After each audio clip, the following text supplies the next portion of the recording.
ఇంటికి బయలుదేరకుండా అక్షయ్ స్కూటీ దగ్గర ఉండి ఆలోచిస్తూ ఉంటాడు. ఏం ఆలోచిస్తున్నారండి అని అవని అడిగితే, ఒకసారి జైలుకి వెళ్దాం అవని అంటాడు అక్షయ్. ఎందుకని అడిగితే, చక్రధర్ని కలవడానికి అంటాడు. ఇప్పుడు అతనితో పనేముందండి అని అవని అడిగేసరికి, అలాంటి వాడి మీద కోపం అసహ్యం తప్ప వాడితో పనేముంది అంటాడు. మరి ఇప్పుడెందుకు వెళ్దాం అనుకుంటున్నారండి అని అడుగుతుంది.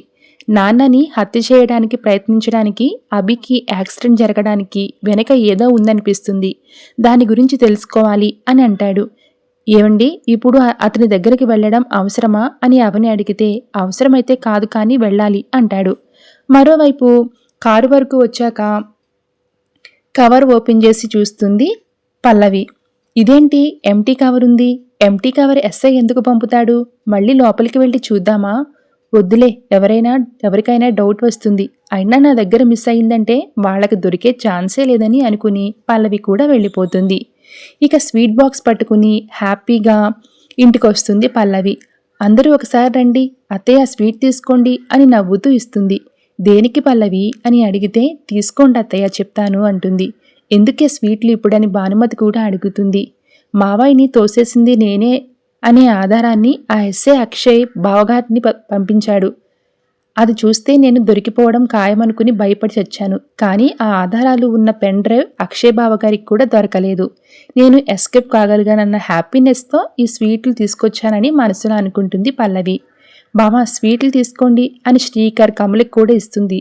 దేనికి తీసుకో బావా, ఎందుకు స్వీట్ తినిపిస్తున్నావో చెప్తే తీసుకుంటానని కమల్ అంటాడు.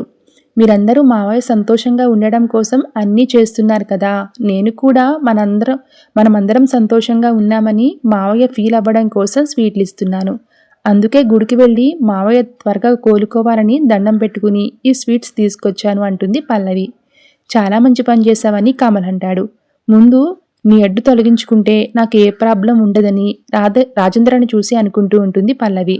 మావయ్య, మేమంతా హ్యాపీగా ఉంటే మీరు కూడా హ్యాపీగా ఫీల్ అవుతారన్నారని తెలుసు, అందుకే అంటూ రాజేంద్ర చెయ్యి పట్టుకుని పల్లవి మళ్ళీ రాజేంద్రలో చిన్నగా కదలిక వస్తుంది.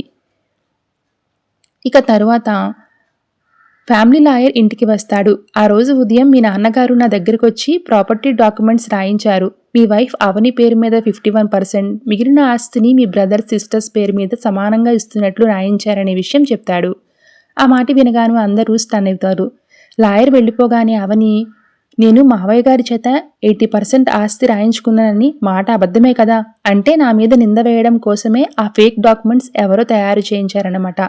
మన ఆస్తి గురించి బయట వాళ్ళు ఎవరూ డాక్యుమెంట్స్ రాయించలేరు. ఆ ఫేక్ డాక్యుమెంట్స్ ఎవరు రాయించారనే విషయం కూడా తెలుసుకుంటాను అని అంటూ ఉంటుంది అవని. Thanks for watching.